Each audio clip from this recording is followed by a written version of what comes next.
À bord de fourgonnettes et de voitures, les pêcheurs français ont entamé vendredi après-midi le blocage du tunnel sous la Manche. Immédiatement, le trafic routier a été perturbé. C'est par là que transitent 25% des échanges commerciaux entre le Royaume-Uni et l'Europe. Le lieu n'a donc pas été choisi au hasard. Les pêcheurs français veulent mettre la pression sur Londres pour obtenir toutes leurs licences de pêche afin d'exploiter les eaux britanniques.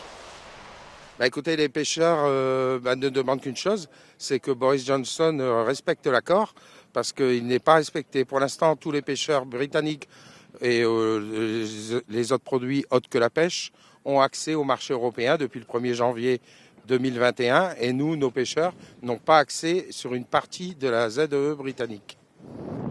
Dans la matinée, déjà, des actions plus symboliques avaient été menées dans les ports de Saint-Malo pour bloquer des bateaux anglais.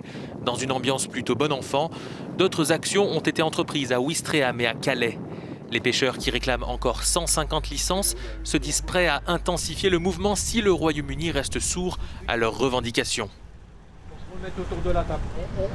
On va prouver à l'État britannique qu'on est capable de nuisance et on ne veut pas en arriver là. Quand je parle de nuisance, les fêtes de Noël arrivent, si on commence à bloquer les ports, c'est qu'on a envie que ça continue et récupérer les droits de pêche qu'on avait auparavant, puisque ça fait des décennies. On a même travaillé dans les eaux là avant les accords de la baie de Granville. On a toujours travaillé avec nos camarades des îles anglo-normandes. Ça s'est toujours très bien passé. En vertu de l'accord de Brexit, les pêcheurs européens peuvent continuer à travailler dans les eaux britanniques à condition de prouver qu'ils y pêchaient auparavant. C'est sur ces justificatifs que Français et Britanniques se disputent. La Commission européenne a lancé mercredi un ultimatum à Londres afin de régler ce contentieux d'ici au 10 décembre.